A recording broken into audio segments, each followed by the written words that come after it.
პირველ რიგში მიხარია რომ აქ იქნება სალომე ზურაბიშვილიც და მე დარწმუნებული ვარ რომ ჩვენ ერთად შევძლებთ დღეს გლობალურ ლიდერებს რომლებიც ფაქტობრივად მონაწილეობენ და დღეს ხდება ეს აქ საქართველოში მიუნხენში გლობალური წესრიგის ცვლილების პროცესში აუხსნათ რომ საქართველო არის ის ქვეყანა რომელიც ყოველთვის იმსახურებდა და დღეს განსაკუთრებით იმსახურებს მხარდაჭერას იყოს დემოკრატიული ცივილიზებული სამყაროს ნაწილი ეს არის მთავარი გარდა ამისა, რა თქმა უნდა, პირველი და ხაზგასასმელი იქნება, რომ ის უკანონო პატიმრები, რომლებიც დღეს ხელისუფლებას ჰყავს საყვანილი მძევლად და რომელიც ცდილობს ამ მძევლებით ევაჭროს ევროპელ, ამერიკელ თუ სხვა ყოფილ მათ პარტნიორებს, რა თქმა უნდა, ეს მძევლები უკანონო პატიმრები უნდა განთავისუფლდეთ უპირობოდ.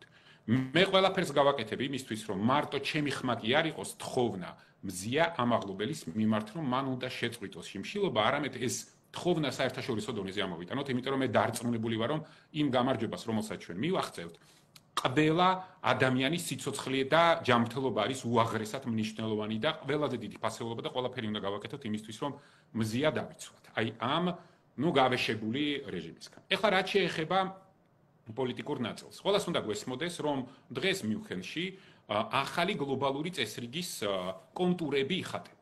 კატასტროფაა და წარმოუდგენელია, რომ საქართველოსთან დღეს ოფიციალური ხელისუფლების წარმომადგენლები აქ არ არიან.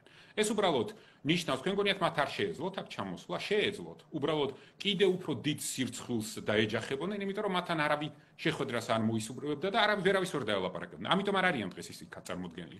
მათ ეს საკუთარი ეგო დააყენეს ყველაზე მაღლა იმის მაგივრად, რომ საქართველოს დღეს აქ იყოს წარმოდგენილი, როგორც იმ გლობალური წესრიგის კრიტიკულად მნიშვნელოვანი ნაწილი, რომელზეც ხვალ ზეგ იქნება აქ საუბარი. ჩვენ ყველას უნდა გვესმოდეს, რომ ის შეხვედრები და მრგვალი მაგიდები იქნება თუ პანელური დისკუსიები, რომლებშიც სხვათა შორის მინდა ხაზგასმით აღვნიშნო, რომ ჩვენი რეგიონის, ჩვენი მეზობელი ქვეყნის ლიდერები ყველანი აქ არიან. სომხეთის პრემიერი აქ არის, აზერბაიჯანის პრეზიდენტი აქ არის, ყველანი აქ არიან, იმიტომ რომ მათ ძალიან არის მან გარდა საქართველოს ეგრეთ წოდებული ხელისუფლებისა.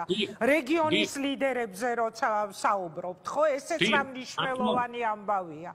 დიახ, რა თქმა უნდა და უნდა გვესმოდეს, რომ წელს მიუნხენში არის წარმოუდგენლად დიდი კონფერენცია. არასოდეს არ ყოფილა ასეთი წარმომადგენლობითი, ასეთი მაღალი დონის. და მაშინ, როდესაც ჩვენი ხელისუფლება აქ არ არის, ეს იმას ნიშნავს, რომ საქართველოს გადაინაცვლა პერიფერიაზე. ეს რისი ბრალია, იცით? ეს არის იმის ბრალი, რომ ბოლო 4 წლის განმავლობაში ივანიშვილი ბიძინა თითოეულ საქართველოს მოქალაქეს არწმუნებდა, რომ ჩვენ არავინ არა ვართ.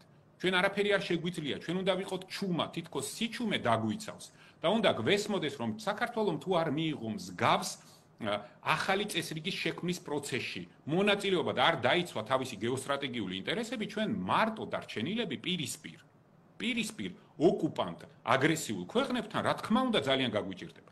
ამიტომ დღეს აქ ყოფნა არის კრიტიკულად მნიშვნელოვანი. მე და დარწმუნებული ვარ სალომე ზურაბიშვილის ყველაფერს გავაკეთეთ, რომ ევროპელ და ამერიკელ ლიდერებს აუხსნათ, რომ ქართველი ხალხი იმსახურებს იყოს ცივილიზებული სამყაროს, დემოკრატიული სამყაროს სრულფასოვანი წევრი. ქართველი ხალხი იმსახურებს, რომ მისი ევროკავშირში გაწევრიანების პროცესი სასწრაფოდ იყოს აღდგენილი და ქართველი ხალხი იმსახურებს პირველ რიგში სიმშვიდეს და სამართლიანი წესრიგის აღდგენას საქართველოში, რაც შესაძლებელია მხოლოდ და მხოლოდ არჩევნების გზით. ბატონო გიორგი, არჩევნების მიღწევა სამწუხაროდ ინგა დავასრულებ.